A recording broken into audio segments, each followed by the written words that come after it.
Let's do curly hair routine with me. Wait here.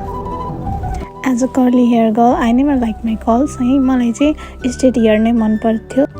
अनि so many times I wanted to straight my hair, but now I'm learning to embrace my own natural hair. अनि मैले पनि recently I'm trying and learning. अनि first of all चाहिँ wet hair मा चाहिँ मैले कम गर्छु अनि त्यसपछि finger rolling cream लगाएर कर्ल क्रीम लगाएर finger rolling गर्छु 3 सेक्सनमा डिभाइड गरेर अनि growing up I never loved my curly hair, and as a Nepali girl curly hair was never praised है अनि मलाई चाहिँ स्टाइल गर्नु पनि आउँथेन नि त पहिला त अनि रिसेन्टली आई एम लर्निङ अनि मैले के ड्रामाहरू हेर्दा पनि क्या बिफोर कमिङ टु कोरिया मेरो उस थट चाहिँ के थियो भन्दा ड्रामाहरूमा पनि अब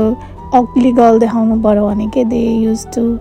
ह्याभ अ कर्ली हेयर होइन लाइक सी वाज प्रिटी भन्ने ड्रामा हेर्थेँ कि मैले त्योमा पनि कर्ली हेयर हुन्छ क्या त्यो केटी अग्ली हुँदा चाहिँ अनि ट्रान्सफर गरेर एकदम प्रिटी देखाउने बेलामा चाहिँ स्ट्रेट गरेको हुन्छ क्या त्यसलाई अनि अब ट्रु ब्युटीमा लगभग त्यस्तै त हुन्छ नि होइन अनि कोरियाको स्ट्यान्डर्डमा पनि अनि फ्रिजी हेयर अनि अग्ली जस्तो आई थट अनि मैले चाहिँ I should straight my hair जस्तो लाग्थ्यो अनि त्यो टाइममा चाहिँ मैले लोकल प्रोडक्सनको भिडियोहरू हेर्थेँ Sanjita if you know her curly hair oh my god I love her from then I also started loving my curls